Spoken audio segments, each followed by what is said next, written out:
Okay, so tonight I loaded Microwaving Humans. I didn't say it, other people did. And I also made I don't know if you call it a thread or anything, but I made a post in regards to searching for personalized medicine with your intra-body networking, Internet of Medical Things, using your body as backbone. This is all in the same post. It talks about personalized medicine. Here's the search. What is personalized medicine? Okay, this is the search that I put right there for everybody to take a look at. So you can look at the meaning, which is an emerging practice of medicine that uses an individual's genetic profile to guide decisions made in regard to the prevention, diagnosis, and treatment of disease. What are examples of personalized medicine? This includes targeted therapies indicated for the treatment of human epidermal growth factor receptor, positive breast cancer, tumor marker, all sorts of stuff. Excuse me. What is another name for personalized medicine? Precision medicine, stratified medicine, and P4 medicine. Okay? And then you come down here because precision AI healthcare is another one. Okay? So you can do that, or you can click on the images tab. It's across the top here. All right. One of the tabs I don't often mention, but you can also click on the videos tab. You'll see right here a 2-minute video, a 3-minute video. Just click on it. Leukemia and Lymphoma Society presents. Imagine a tailor or seamstress trying to make a custom suit for someone they only know from a picture. Now, an experienced tailor can make educated guesses on size and will almost always be able to choose the most popular fabrics and colors. But without being able to take precision measurements or talk to their customers, there's little chance they'll be able to match what their clients need. And for years, that's how it was with cancer treatments. What doctors and researchers just couldn't figure out is why some therapies work for certain people and did not work for others. But the reason they couldn't personalize the treatment is because they didn't have access to all the right measurements, just like that tailor.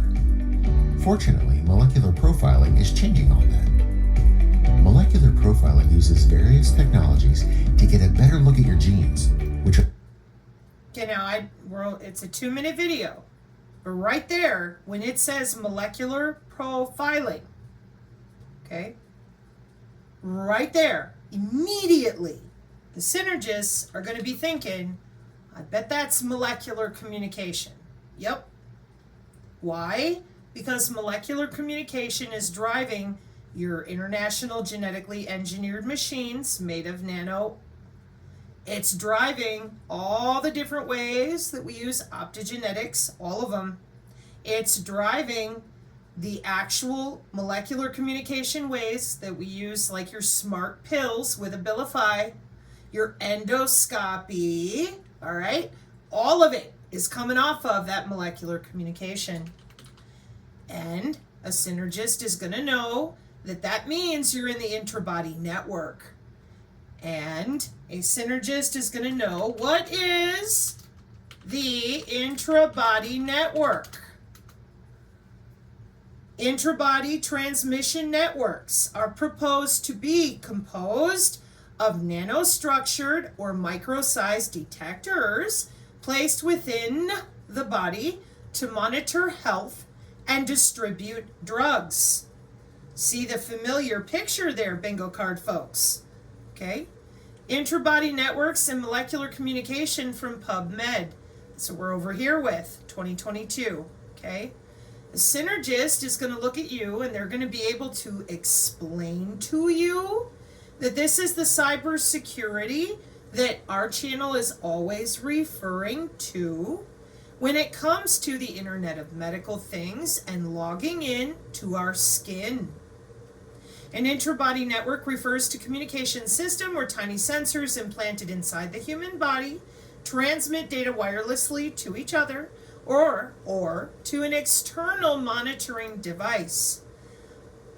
Essentially, using the body itself as a medium for signal transmission allowing for continuous monitoring of vital signs and other health metrics without the need for wires or external connections. It's a concept within the field of biomedical technology focused on developing implantable nanosensors for advanced healthcare monitoring. And anytime a new technology or recent technology or technology is developed for your healthcare, you ought to be informed, not scared and, badgered and bullied and screamed at and told terrible things about religions and aliens and pandemics. You should be educated, okay? Now, this is a 30-year-old system, unfortunately, okay? This one here, I think, is the one from 2007. Yep. 2007, Engineering and Medicine, Interbody Communication for Biomedical Sensor Networks. First thing we're going to see is how we don't need you to be laced up with a bunch of wires to watch your blood pressure, ECG, your oxygen, and your body temperature. These systems were developed inside the hospital. Nurses know it as sitting at the desk in the middle of the ER and watching their patients. Now, some of them would be connected to sensors, right? Yes. Some of them would, but there are other ways using these wireless sensor networks to take blood pressure and oxygen, especially on patients that just came out of surgery. So we don't want to be over there putting things on their body and waking them up. Oh, yeah, welcome to development for patient care. Okay, so here's the parameter, the sampling frequency, and the data rate over the wireless. Yeah. The same wireless, as you can see, for technology on the left-hand side. Wireless local area network, your BLE, Bluetooth, Zigbee, an active RFID chip like we put in our pets, and your intra-body communication. Sizes, transmission power, data rate, and the frequency sampling or channel allocation with the intra-body communication. Yep.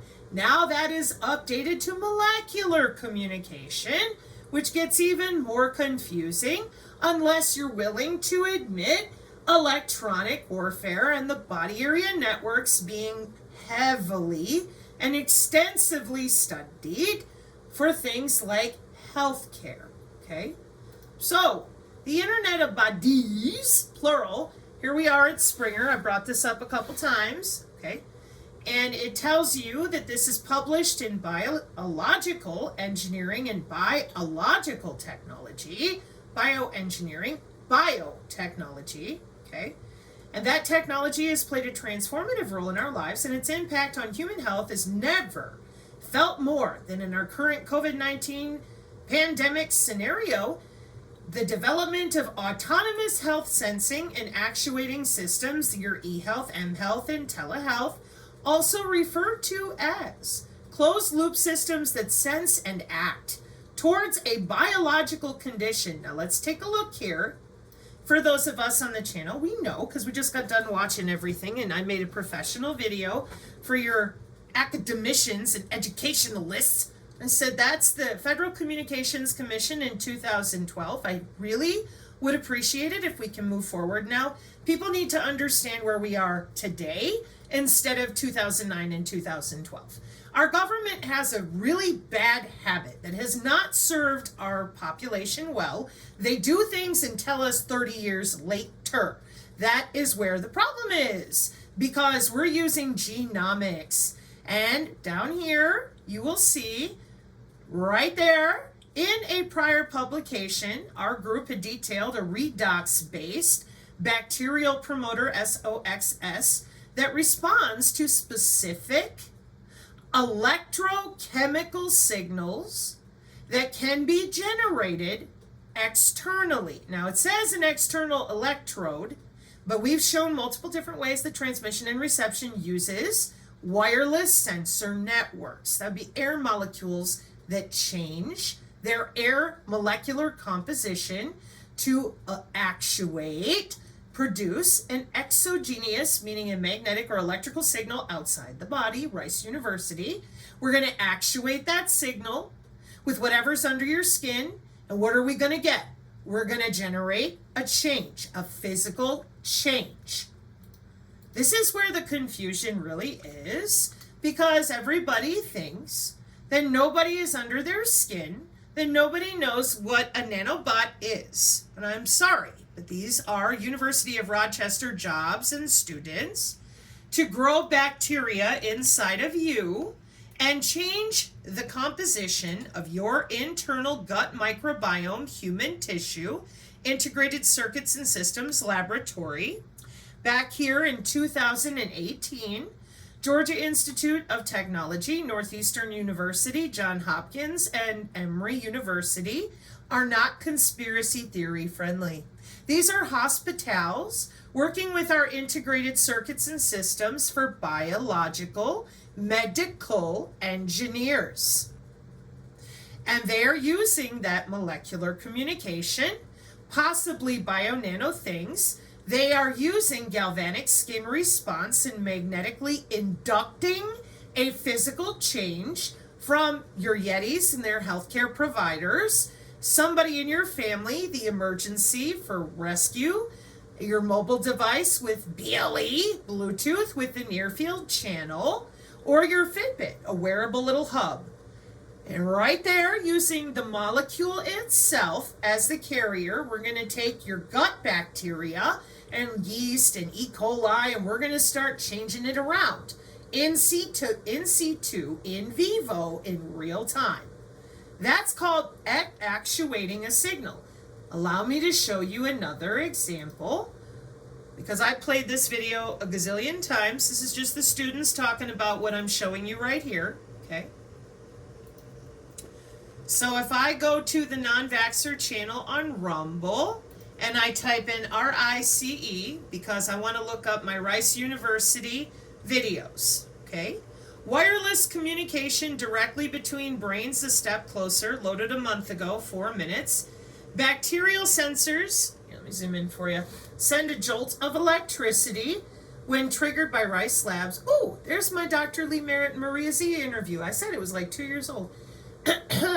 Wireless linkage of brains may soon go to human testing, Rice University 2021. Graphene on toast, clothing, and cardboard has a tasty potential. The Human Genome Project from the National Nanotechnology Initiative, right here. And the one we're going to watch right now, so that you have a better understanding of what I'm explaining to you with molecular communication and an exogenous signal, okay, is right here, Rice University. And then another one I would recommend is quorum sensing, because that's how they're watching all these molecular structures, okay? And I'll leave all of that for people here linked so that they can click on it, all right? Web's out. And it really is. It's very much like a... One more time. The Synergy channel is myself, Sabrina Wallace, my husband, Anthony Wallace, and our channel is dedicated to returning human anatomy that is in use as the wireless transmission medium for intra-body communication to all human awareness. You used to call this anatomical connectivity they're using for what I'm about to show you, the human aura. It is actually called the human biofield, PubMed, for intra-body communication for your new healthcare Internet of Medical Things, eHealth, mHealth, and telehealth. Most people are completely unaware that the human aura, the human biofield, biological field, is actually anatomical. Your body creates its own bioelectricity. Your body is also magnetic. And your body cells, whether it is your heart beating or your muscles, use electricity, electrochemical transitions between cellular states to communicate with one another at the atomic and the cellular level. So does the nanotechnology and your new graphene healthcare. So let's have a look at Rice University with nanotubes assemble. Tesla Fluoresces in 2016.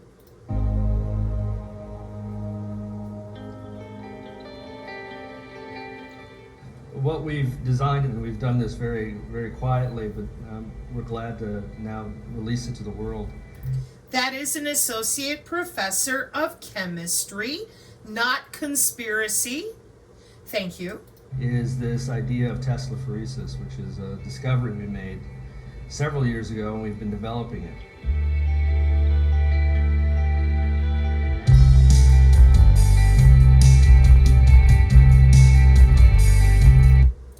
Now we all know with our cell phone that a wireless signal comes to the phone, and then we can send messages in our home, we can watch a movie, we can download or upload data.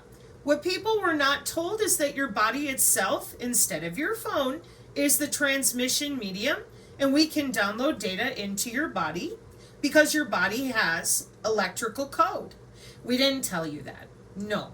But at Rice University and throughout academicians' areas, they all know about this because the ability to send an external or exogenous signal to the body in order to actuate a change under the skin is called the taxonomy of intra-body communication, and it is identical to electronic warfare because the body is electrical and very sensitive to sound, electricity, and pressure and temperature. So, in the Internet of Medical Things and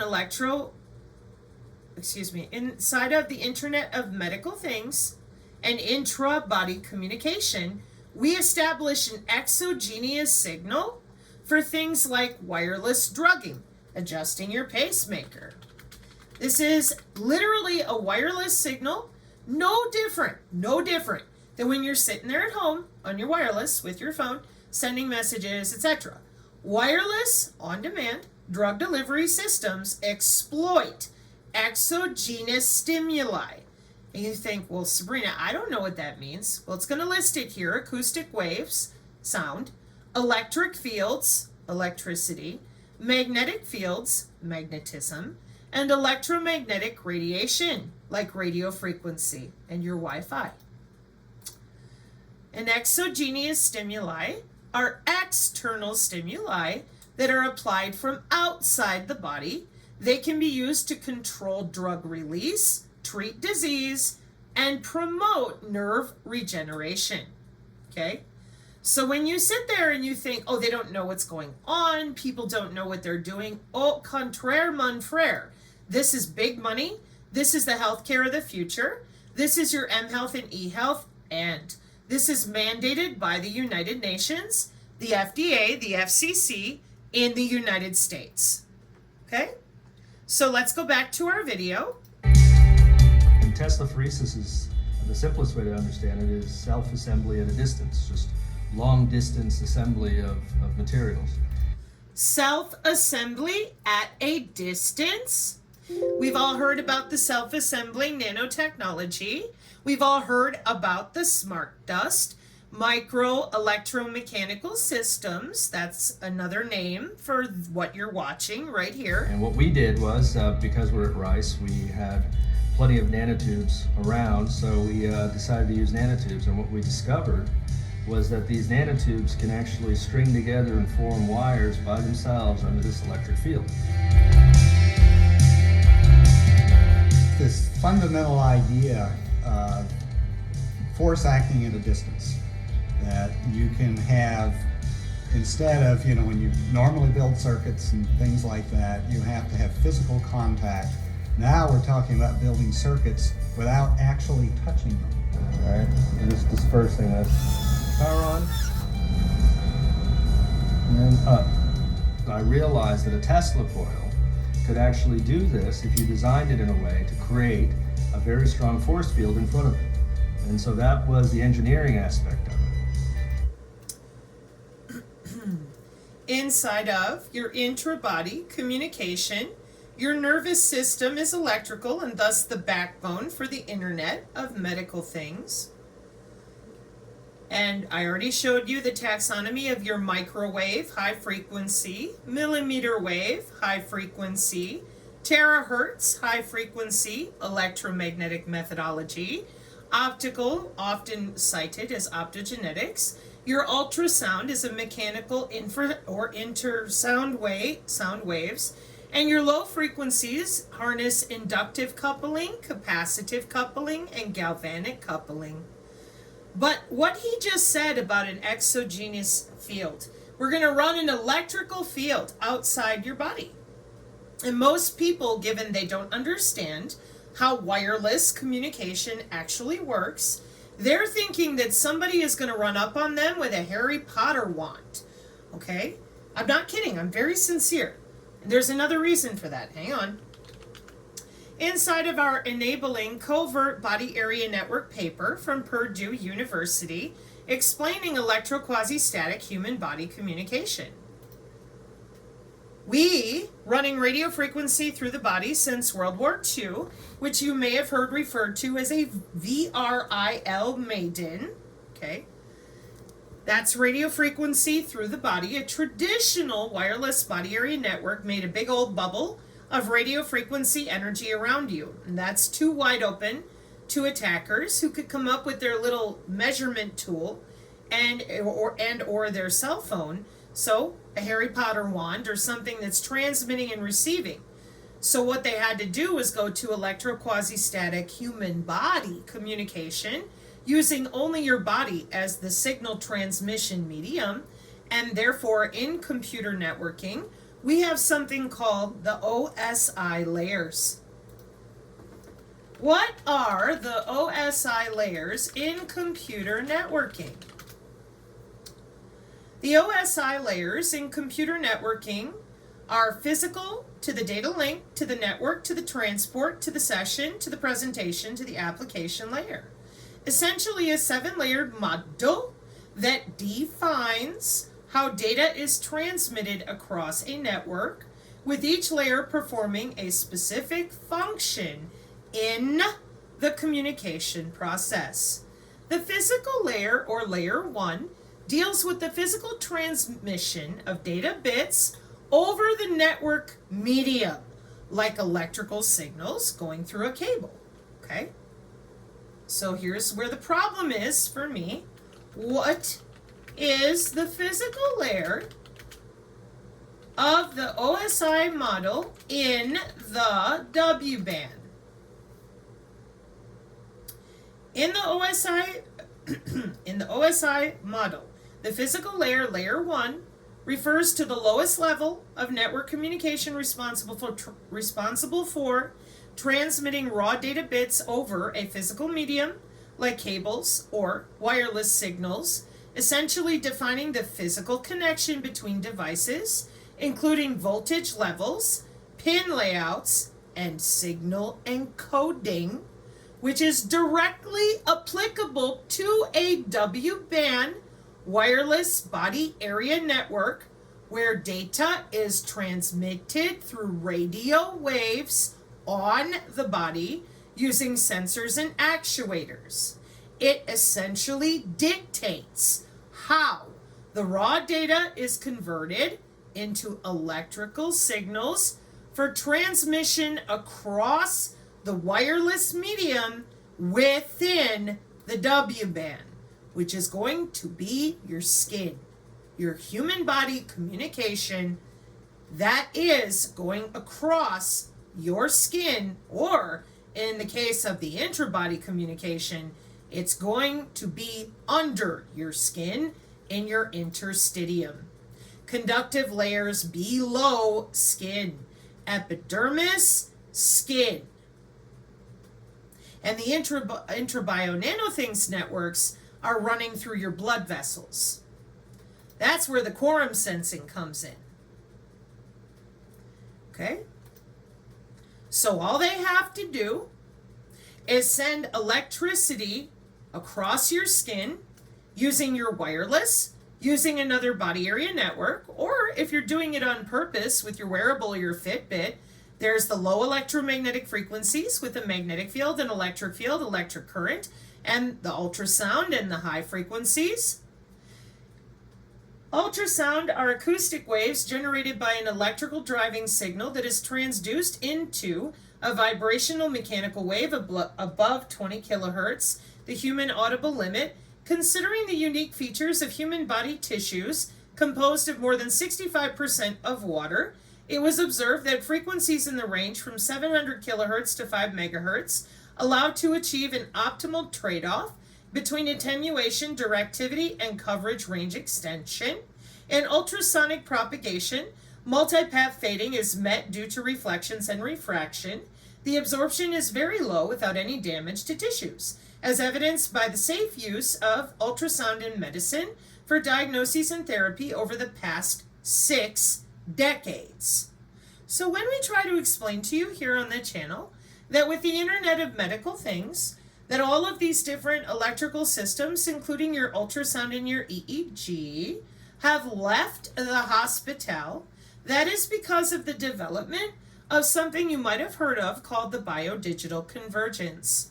We have had 20 years of using your tax dollars to develop these systems of the intra-bio nano things, changing out your gut microbiome on a chip or without one, your Abilify smart pills, bioelectronics, electroceuticals, nanotheranostics, and precision AI healthcare.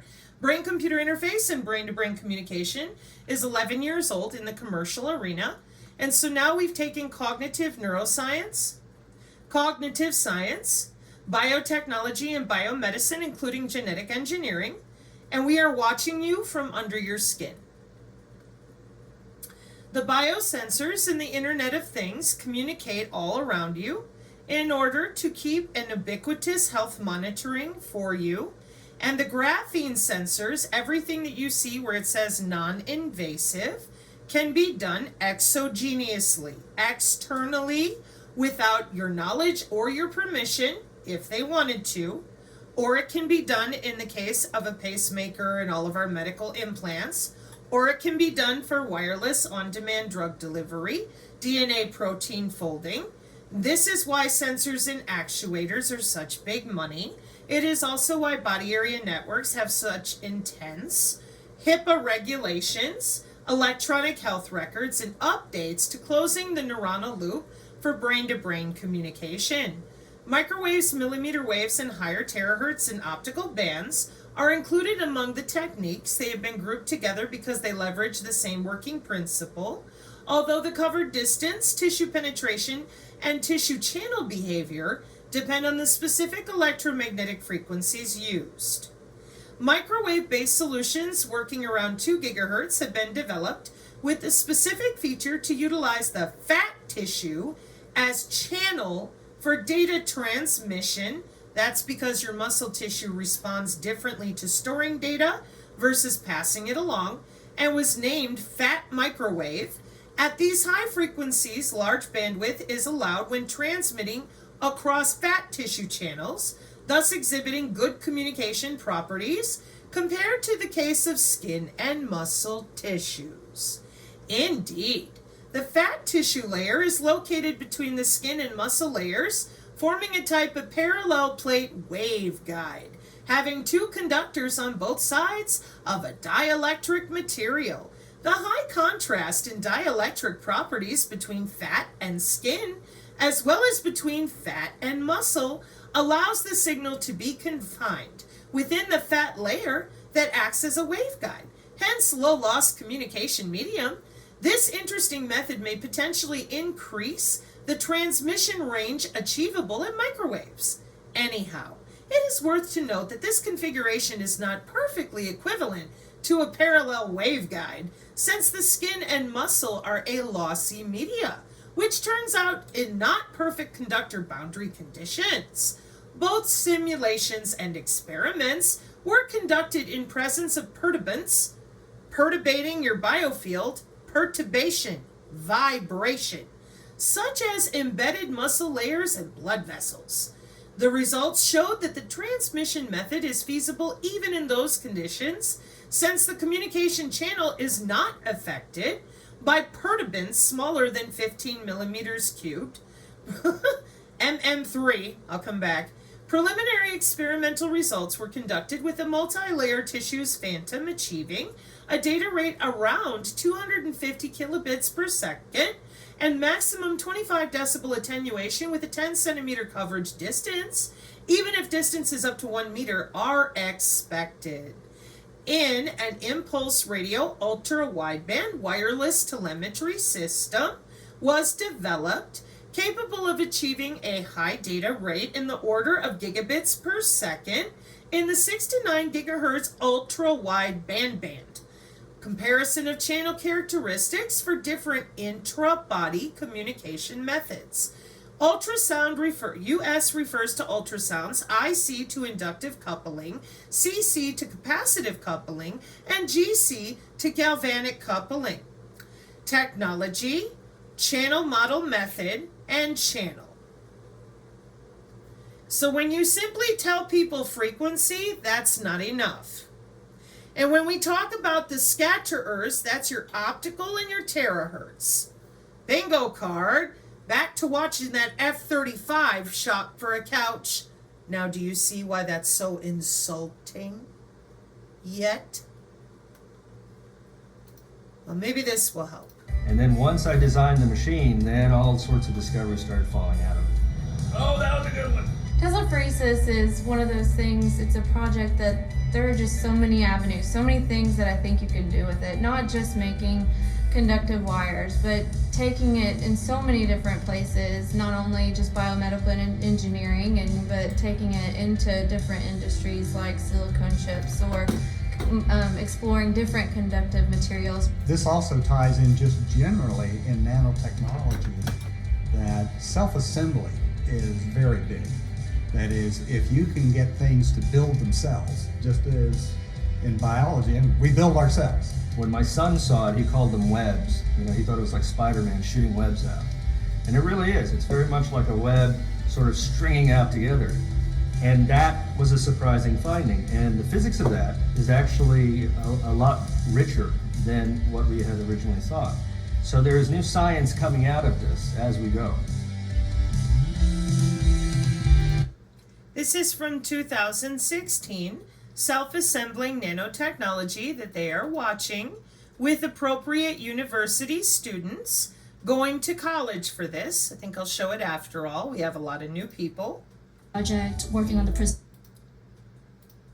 IGEM stands for the International Genetically Engineered Machine Competition.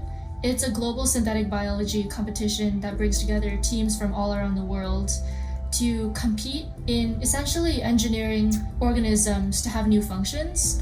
Our project this year was to use a co-culture system of bacteria and yeast to synthesize plant-derived compounds more efficiently.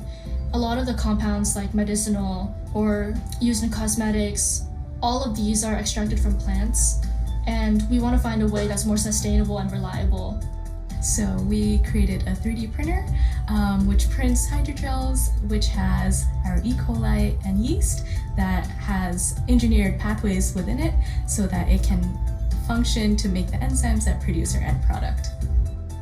It's essentially split up into fall and spring semester. Spring is like brainstorming phase, summer is like hardcore lab work, and then fall is like wrapping up the project, working on the presentation aspects. Everything is done by undergrad. So as you feel free to finish up just in 1 minute, those are biomedical engineers. Do those look like people that deserve to be screamed at for developing a bioweapon?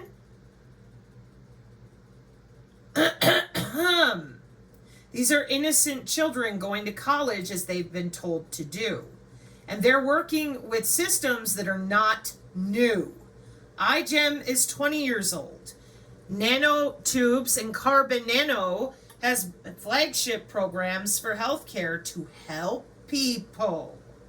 Those of you who supported little Greta screaming and crying, you're supposed to have told people that we're using all these sensor systems for that same sustainability, and that we're saving the planet. You could have told people, instead of just Greta's crying, that this is for remote patient monitoring and modifying other humans' behavior. You could have told them about your smart healthcare with all your sensors and actuators, but if you notice even here, actuators is listed as all this heavy equipment, okay? Rather than what they're really doing with it, which I just showed you with those exogenous signals, all right? So we have a bio-to-digital convergence in which we've been very busy taking taxpayer money for the NNI, nano.gov, testing out all of this technology that is wireless and biologically medical in the hospital to develop the Internet of Medical Things, which is your network of medical devices, hardware infrastructure, and software applications used to connect healthcare information technology. And this is also why the biocyber interface that you all took in your COVID-19 injections one way or another is not a bioweapon unless they decide to use it that way, because all of this molecular communication is mandated by the IEEE Communications Society, and our ITU, PubMed, and intra-body communication is not new. It's from the 90s. This is Purdue University upgrading your sentient world simulation, which they were also involved in, to human body communication. And I'm going to leave the same pervasive computing blog I always do for those of you who still don't quite understand that the physical layer of computer networking driving computer data through human tissue is the body itself at the level of your skin, and then driving deeper in, depending on what we are connecting to, by the intra-body area networking we do professionally. Now, CRISPR-Cas9, optogenetics, and all of these different systems have been using that critical role in addressing health crises, successful adoption of electronic closed-loop human health systems, because when they harness molecular communication in exactly the same way you just watch the students talk about, growing things in your guts, okay? And you look at me and you say, but Sabrina, how did they get away with this? How do they get the biosensors in me? The biosensors are made out of your own tissue. Engineering and medicine, very large scale integration implementation of a modified algorithm for your ECG signals. And the reason you don't understand that this has been going on since 2007, that would be your physicians and their radio frequency friends that have been very busy since the 90s, making sure everybody's body is safe, okay? And in molecular communication, whether it's with MIT, Rice University, okay, their job is to log in on that intra-body communication network and execute an electrical signal under your skin, just a little. It's their job. Electroporation or any of the rest. Why? In a prior publication, our group detailed the redox-based bacterial promoter, SOX, that responds to specific electrochemical signals that can be generated via an external signal of any of what I just got done showing you, using this promoter. So it can be optogenetics in the light, visible light communication. It could be sound, ultrasound. It could be electromagnetic low frequency. It could be electromagnetic high frequency. It could be another body area network. We have any network to choose from, so that the promoter's specific transgenes of interest can be expressed in bacteria in response to programmed electric stimuli from any of those networks I mentioned. In this work, we have taken the next logical leap forward for this technology, that is, using electric signals to connect and control. We are not just passively sensing. No, no, no. Because first we connect, then we have full duplex control of transcriptional networks in the genome of the cell. Welcome to the corona effect of cells. What is the corona effect of cells? The corona effect in the context of cells generally refers to the observed changes or damage that occur to cells when they open and close. I don't care about the COVID, because the virus essentially crowns, because it could be any virus, by attaching to its surface and disrupting its normal functions. Well, I'll tell you, CRISPR-Cas9 uses electroporation, for example, and transfection. Hang on. And this is what I meant by cracking your bioelectric code. We haven't seen these in a bit, so I'll take you to them. Transfection by electroporation from Molecular Biology in 2010. Electroporation uses the high voltage electric shocks to introduce DNA into cells. Okay, this is why when I show you that Rice University electrocutes your cells just a little for those same bacterial biosensors that send a jolt of electricity when exogenously triggered, just a little. That's how it works in biomedical, inside of molecular biology, with biomedical engineers. So then we say, what does electroporation look like at the cellular level? Let's see what we get. Temporary small pores or disruptions, so tearing open, eating away at the cell membrane. We got to tear it open, okay? Now, the Society for Mucosal Immunology. So before the pulse of an E field, electricity, let me zoom in for you. Before the pulse, see how the cell membrane is a nice thick red circle? Hey, all right. Then we're going to electrocute you just a little, with them biosensors or whatever. What do you mean, whatever? Because there's lots of different types of sensors and ways of exciting electroporation, including epigenetics. And I need to be very, very specific and precise with how I explain this, because your doctor friends need to actually hear me, okay? We electrocute them, cells open and closed. We can use ion channels. We can use light. That's what all these networks are for.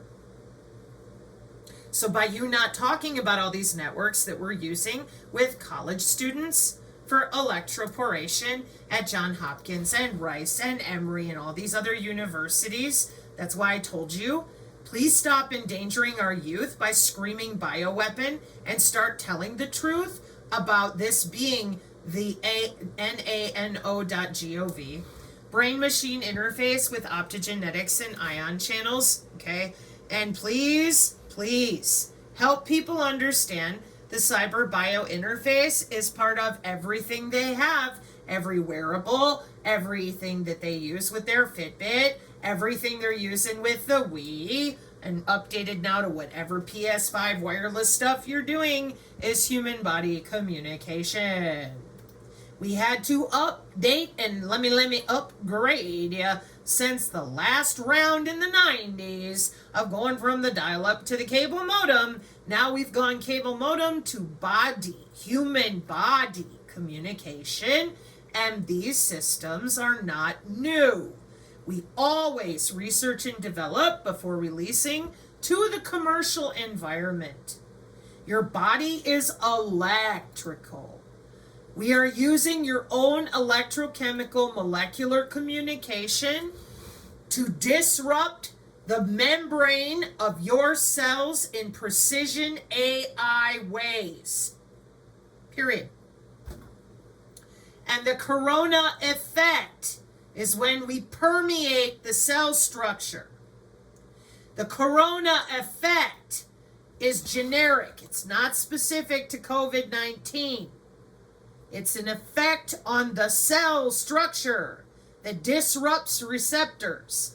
And once again, the reason for that, and sorry, Divine Red Phone Lady, if I mess this up, I try to make you proud, because you know molecular biology and molecular communication is your thing, not mine. No offense, but I ain't got a degree in this. I can't stand it, because you guys regard all of this like it's so incredibly pragmatic. So for me, it's kind of difficult. Sorry, I'm not a physician.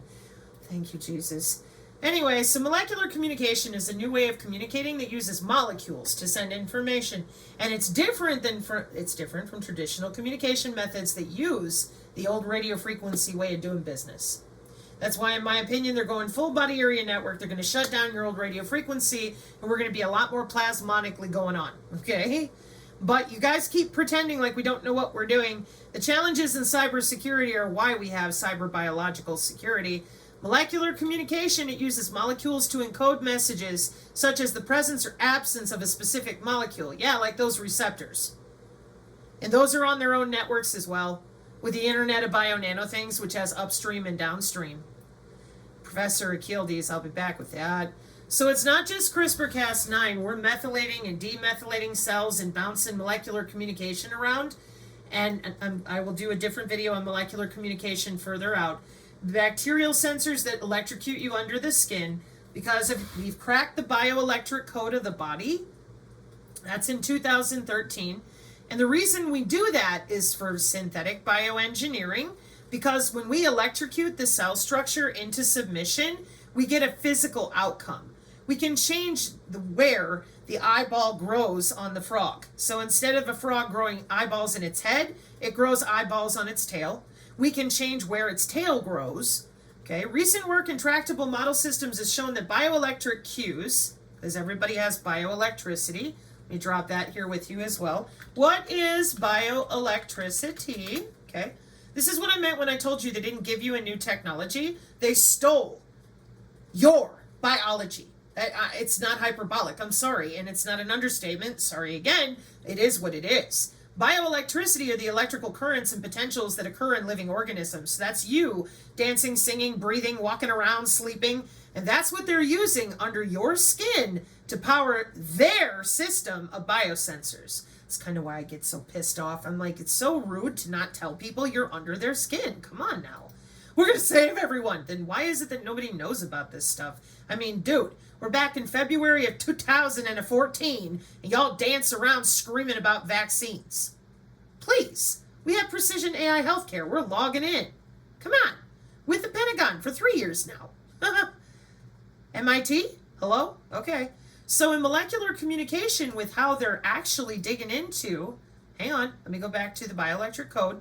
They can log in with synthetic biological open language, Lego bricks, DNA enzymes, their polymerase nano networks, intrabio nano things, optogenetics, opening and closing ion channels with designer neurons and genetic circuits that they've been working on for 60 years, 50 years of digital twins, just log in again and change something else. Then they have nano machines that are self-assembly. They have nanowires since 2008.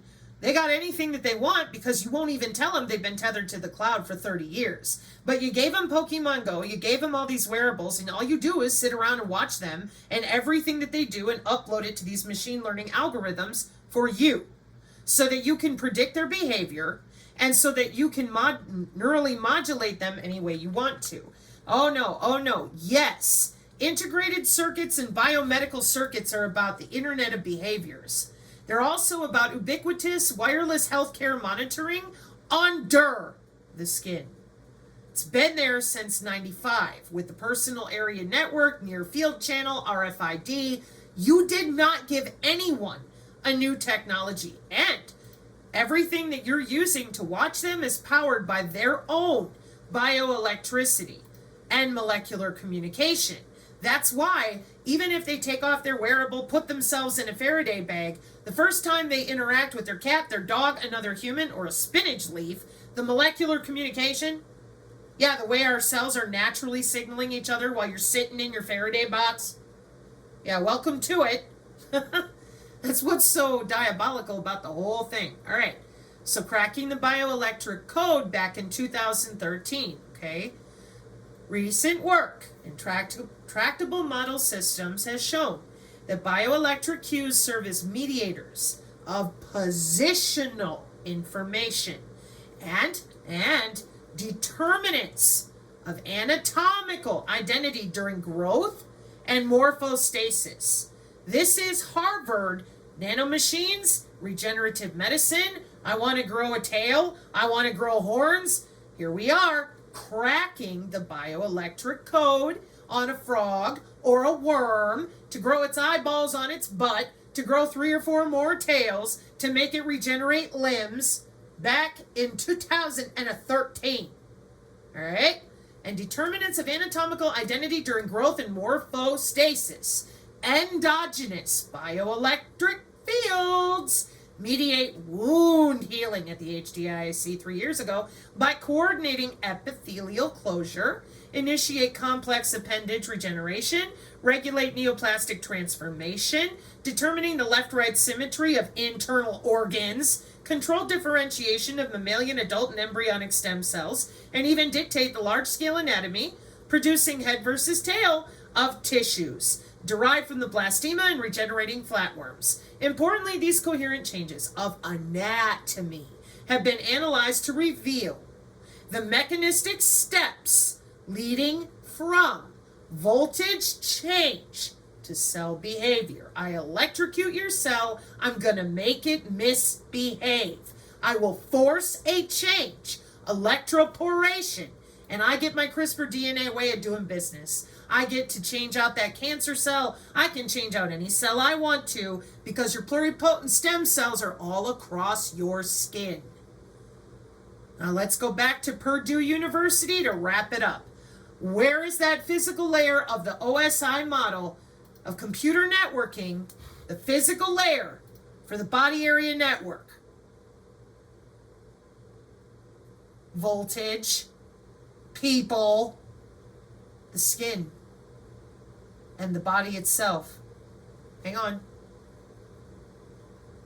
You bunch of dorks. Are you kidding me? Converts frequency that can be transmitted through the air within the body area. Physical components. Okay, hang on.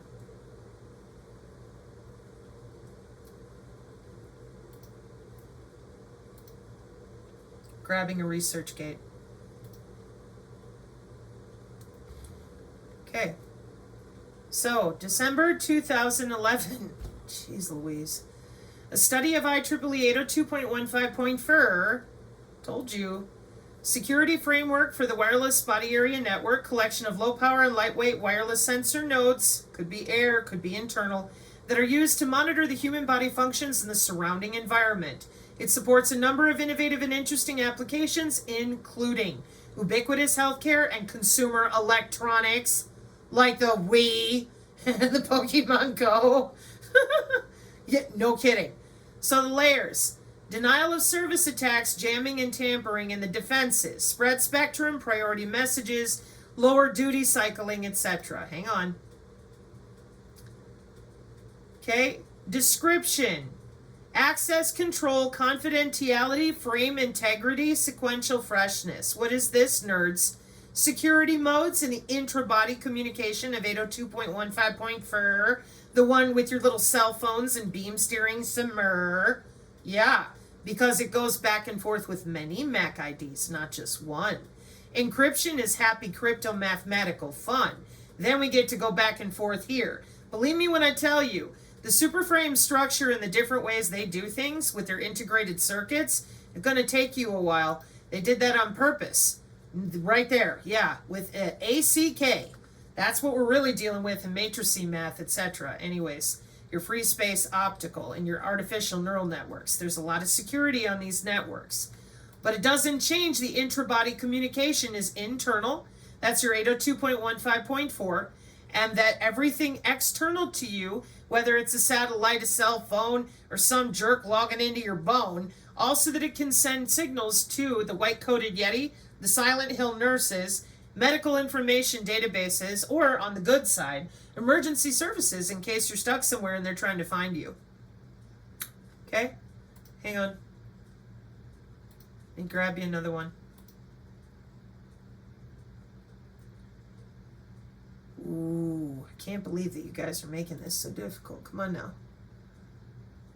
Physical layer for the body, though. Body area network. I get a bunch of medical briefs, but I've taken you guys there before. Okay. Well, for the purposes that I want to make sure we're excruciatingly clear with the human body communication, the ultra-wideband is right here. This is still the best and easiest one to look at, not only for your transmitter and receiver, but also, that's just figure 1. You scroll down further, and for the math nerds and the people that want to sniff their own butt packets, here you go. I want you to read all of this so that you actually understand what cyber biological security is, okay? And then you'll understand why you're not sniffing your own packets unless you work for them. I also wish to point out that TSSCI and security with our body area networks is kind of a big deal. So it is offensive to most of the synergists at this point when you ask that. It's one of the first ways that we flag you as someone who is not serious. See, this type of stuff where you've got all these capacitors and wearables, that's done with your wireless sensor networks back in 2011, okay? Hang on.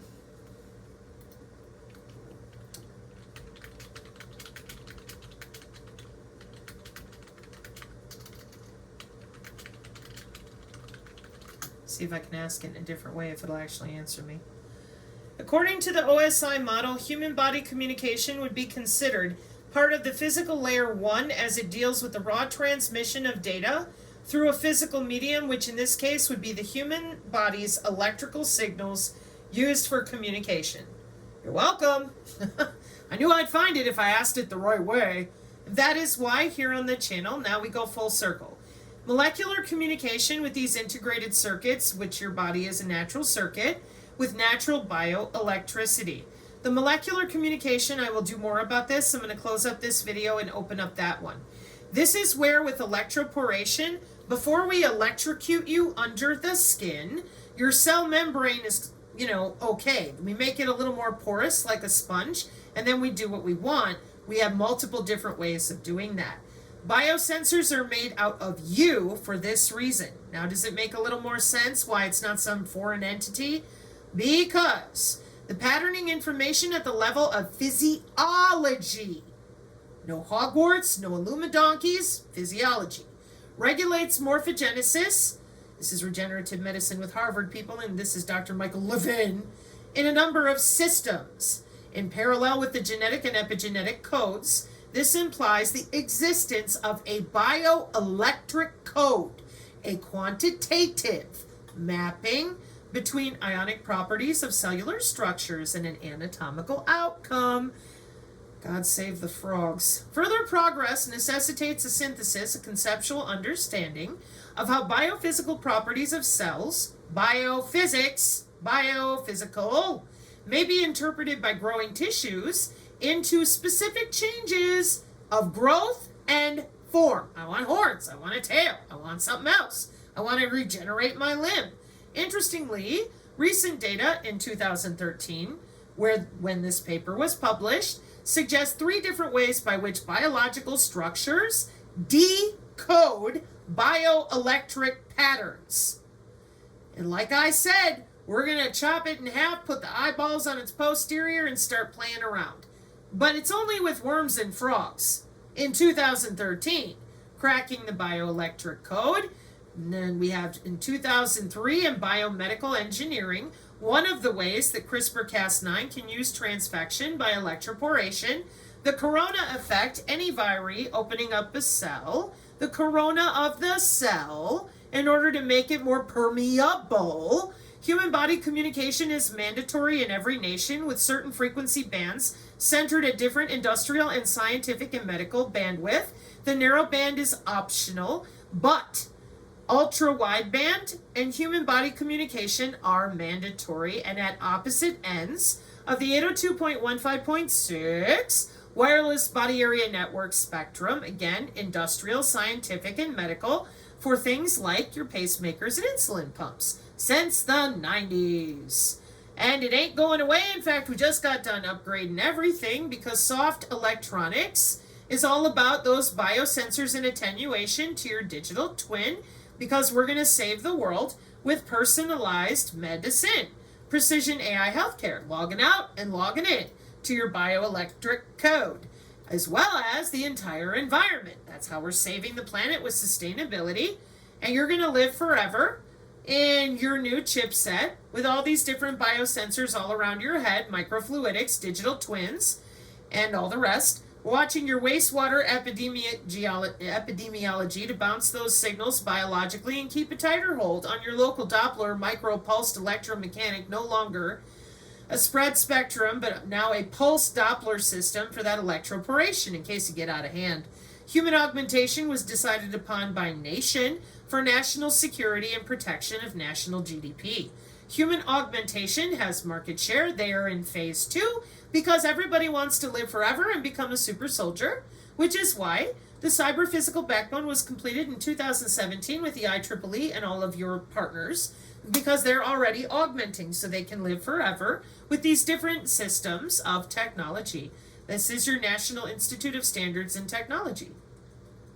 I will leave this here for those of you that continue to deny the very obvious and very FDA congressionally required access to the body area network with multiple MACs and multiple encryption, frame identity, and other ways that we drive data through the human body appropriately. I'll leave this search for those of you who are coming from your decentralized world so you understand when we tell you that you are under our skin. In the interstitium, we are not being hyperbolic. We do not deal in conspiracy theory. The Synergy channel is typically led by myself, Sabrina Wallace, in relation to showing folks where to look in a book, and then everyone is in charge of themselves. They either read or they don't. It is your decision.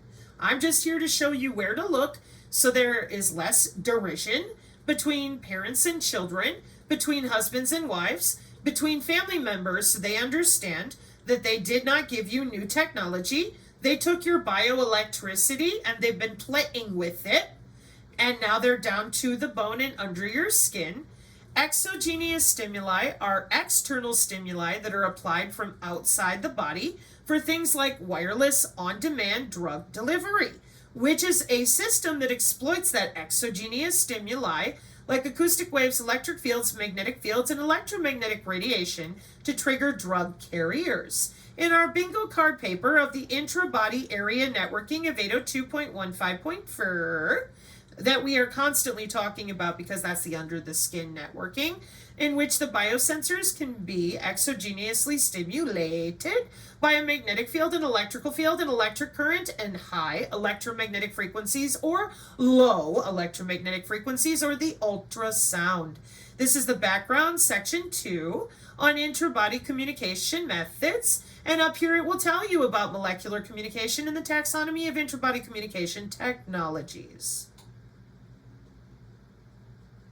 And all of this is for your health, as your spinal column itself is their new Internet of Medical Things paradigm backbone, enabling their next-gen healthcare by enhancing your human abilities, supporting continuous body monitoring, and doing whatever else they want to do to you, because you're probably interested in wearables. You're probably interested in having 5 or 6 more injections every year, so that they can log into you with the intra-body networks and fix you with their engineered genetic materials that they've been very, very busy with CRISPR and visible light communication, and their incredible technological capabilities at the Human Genome Project and NNI.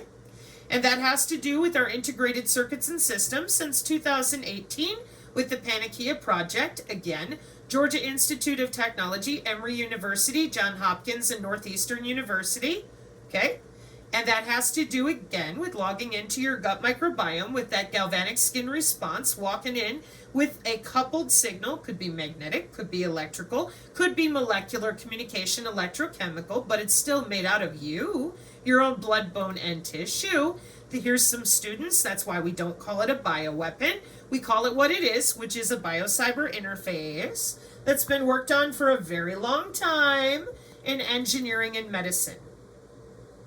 And that's why here on the Synergy channel, you have so many people who have stopped in to learn because they're very tired of being told fairy tales. They just want to know what is going on here. Why were we handing out donuts and firing people for not getting injected? What is a body area network and how does it work? And how does the drone hunt me by my body area network?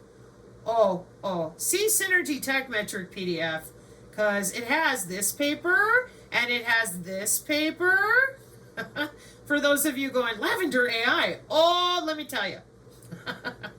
You're going to want to know what the synergists have been studying for 2 years. Real soon. I'll get you another one. You're going to want to know because it ain't going away. They've had it for too long. They're not getting rid of it. Design of a wireless nanosensor networks for that intra-body application. This is why I use a totally different image to explain to the synergists, because look at this. You want to talk about how incredibly dense and deep this stuff is? That's because they're using the pressure of your veins and arteries and your heartbeat to drive the nano through you. That's what the International Genetically Engineered Machine people do. And here's an example of intra and inter body area networks for interference. So that when they're using precision AI healthcare on this guy in the middle, because let's say he just got out of the hospital getting his liver worked on, well, we don't want to hit this guy. He didn't just get out of the hospital, it's only that guy. And let's say they all live in the same house. Why can't we sniff our own packets? Did you hear what I just said? That poor man with the liver surgery, he don't want you smacking him in the head.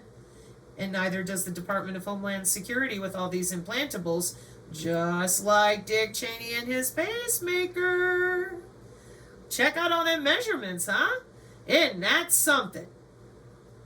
But it's the aura! Yeah, I'm sorry, it's anatomical, it ain't spiritual. Or none of this would be here, none of it would work. It's theoretical. Nope, they took God's creation and they lied about it and tethered it to a database with their own personal, literally an app on their phone way of going under your skin. And because you refuse to talk about it, because you won't admit that they're doing it since the 90s, everybody's terrified, running in circles, knowing very little about this right here. Show the one-of-a-kind set of instructions for your cells. These technologies help doctors review what genes have been changed or mutated due to a person's environment, biology, or lifestyle. Molecular profiling also helps doctors identify cancer biomarkers, which are molecules that show either normal or abnormal signs or processes in the body. So what do these genetic mutations and cancer biomarkers tell your doctors?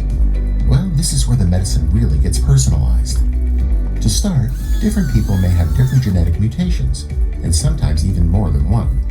Researchers have discovered that certain treatments work better for people with specific mutations, but may not work for people with different ones. Same thing with biomarker. A patient's unique biomarkers give doctors insight into how a patient might respond to certain treatment approaches. The more a doctor knows about your biomarkers and the exact number and kind of genetic mutations you have, the better they can prevent, diagnose, and treat your disease. Personalized medicine is leading to more effective treatments that cause fewer side effects and have a better chance to cure or manage a disease. Now sure, sometimes getting something off the rack works out just fine. But why go off the rack when you have the option to have something tailor-made? Genentech, Biogen, Foundation Medicine, Personalized Medicine, Precision AI Healthcare. You're welcome. Mark 5:36. Amen.